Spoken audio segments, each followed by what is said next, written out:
नमस्कार, आपका हमारे न्यूज़ चैनल UK24 न्यूज़ में स्वागत है। मौसम समाचार।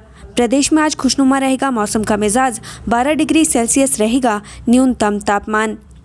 राज्य में मौसम का मिजाज पल पल बदलता रहता है। राज्य में आज मौसम शुष्क बना रहेगा। वहीं मौसम विज्ञान केंद्र देहरादून के पूर्वानुमान के मुताबिक आज उत्तराखंड के जनपदों में मौसम शुष्क रहने की संभावना है, जिससे लोगों को राहत मिलेगी।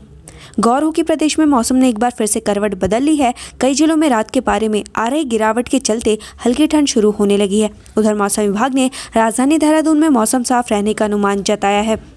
मौसम विभाग के अनुसार प्रदेश का आज अधिकतम तापमान 28 डिग्री सेल्सियस और न्यूनतम तापमान 12 डिग्री सेल्सियस के लगभग रहेगा। अब बात करते हैं डीजल पेट्रोल के दामों की। उत्तराखंड में डीजल पेट्रोल के दाम में उछाल, जाने क्या है आपके शहर में रेट। देहरादून की बात करें तो आज पेट्रोल के दाम है 99 रुपये 36 पैसे, वहीं डीजल के दाम है 87 रुपये 29 पैसे। हरिद्वार की बात करें तो आज पेट्रोल के दाम है 98 रुपये 53 पैसे, वहीं डीजल के दाम है 86 रुपये 68 पैसे। रुद्रपुर की बात करें तो आज पेट्रोल के दाम है 98 रुपये 72 पैसे, वहीं डीजल के दाम है 86 रुपये 78 पैसे। हल्द्वानी की बात करें तो आज पेट्रोल के दाम है 98 रुपये 67 पैसे, वहीं डीजल के दाम है 86 रुपये 86 पैसे।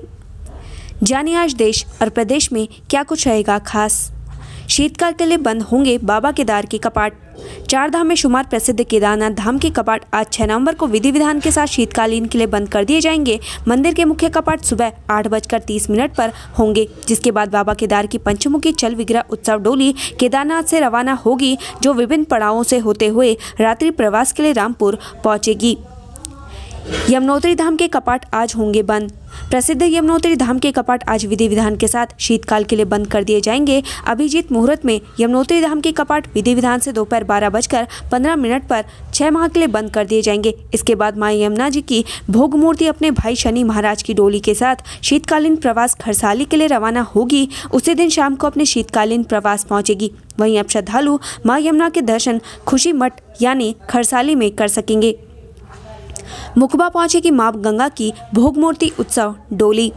उत्तराखंड में चारधाम यात्रा समापन की ओर है। इसकी शुरुआत गंगोत्री धाम के कपाट शीतकाल के लिए बंद होने के साथ हो चुकी है। शुक्रवार को गंगोत्री धाम के कपाट विधि विधान के साथ अगले 6 माह के लिए बंद हो गए।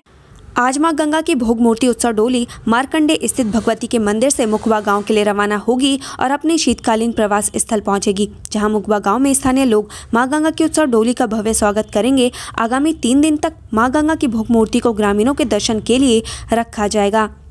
आज बंद होंगे मां गौरी के कपाट। केदारनाथ यात्रा के मुख्य पड़ाव पर गौरीकुंड में स्थित मां गौरा माई के कपाट वैदिक मंत्रोच्चारण के साथ आज शीतकाल के लिए बंद कर दिए जाएंगे। अब शीतकाल के लिए 6 माह तक मां की पूजा अर्चना गौरी गांव के चंडिका मंदिर में होंगी।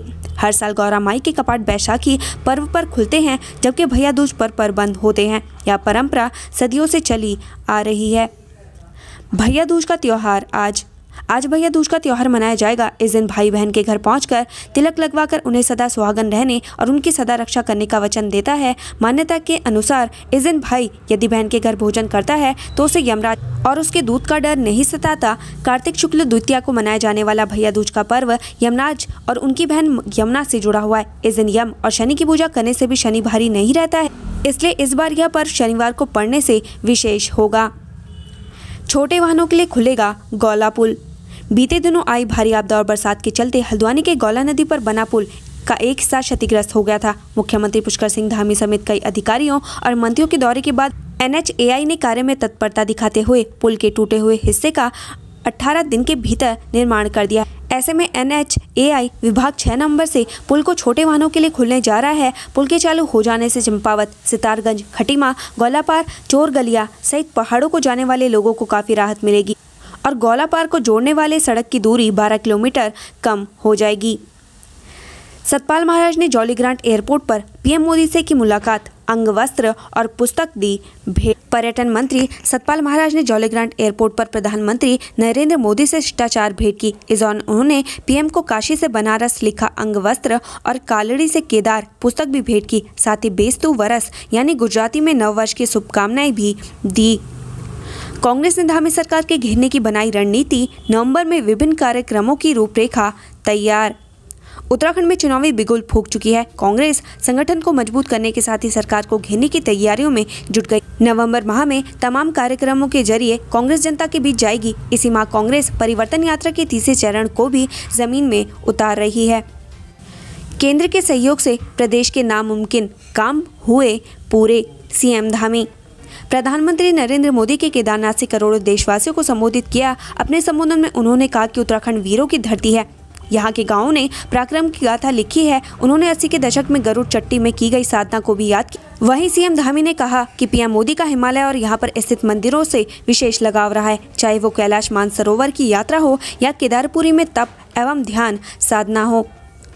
महाराष्ट्र के राज्यपाल कोश्यारी ने खोला राज, बोले ये काम कर लेता तो पीएम भी बन जाता।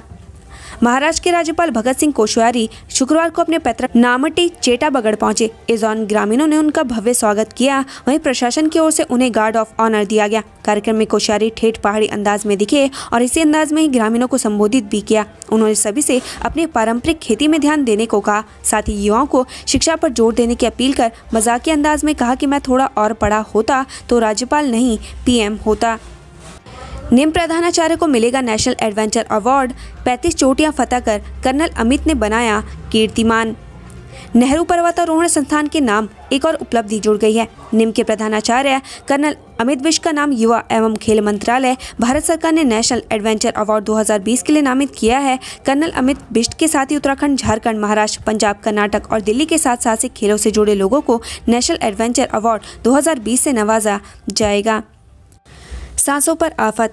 दिल्ली के बाद दमघोटू हुई देहरादून की आबो हवा, खतरनाक स्तर पर पहुंचा वायु प्रदूषण। दिवाली के बाद उत्तराखंड के कई बड़े शहरों में आतिशबाजी के कारण वायु प्रदूषण काफी बढ़ गया है। उत्तराखंड प्रदूषण नियंत्रण बोर्ड की माने तो हवा सांस लेने के लायक नहीं है। उत्तराखंड प्रदूषण नियंत्रण बोर्ड द्वारा पिछले 28 अक्टूबर से लेकर 4 नवंबर तक रिकॉर्ड किए गए वायु प्रदूषण के आंकड़ों के मुताबिक दिवाली की रात वायु प्रदूषण के लिहाज से सबसे ज्यादा खतरनाक थी। होटल में चल रहा था सेक्स रैकेट। ह्यूमन ट्रैफिकिंग की टीम ने छापा मारकर 3 जोड़ों को पकड़ा।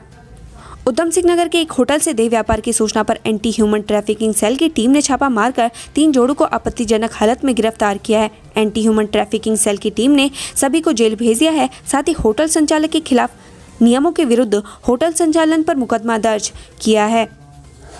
गंगा में नहाते वक्त डूबा गुजरात का छात्र, संस्कृत पढ़ने आया था हरिद्वार। शहर कोतवाली क्षेत्र में गंगा में नहाते समय एक छात्र के डूबने का मामला सामने आया है। सूचना पर घटनास्थल पर पहुंची जल पुलिस के जवानों ने छात्र को ढूंढने का काफी प्रयास, लेकिन छात्र का कुछ पता नहीं चला। दीपावली के बाद धूमधाम से मनाया गया बर्ता तोड़। सदियों से चली आ रही है परंपरा।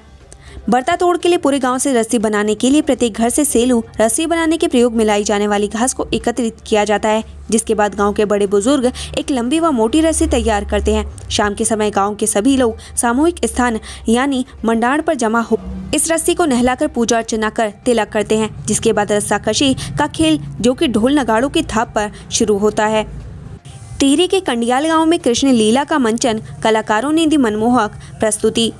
टिहरी के कंडियाल गांव में आजकल कृष्ण लीला की धूम मची हुई है। कंडियाल गांव में कृष्ण लीला का मंचन किया जा रहा है, जिसको देखते हुए भारी संख्या में लोग पहुंचे हैं। इस कृष्ण लीला की खास बात यह है कि इस मंचन में अधिकतर महिलाएं और लड़कियां पात्रों की भूमिका निभा रही हैं। उत्तराखंड से संबंधित ऐसी ही खबरें पाने के लिए हमारे चैनल को लाइक व सब्सक्राइब जरूर करें। धन्यवाद।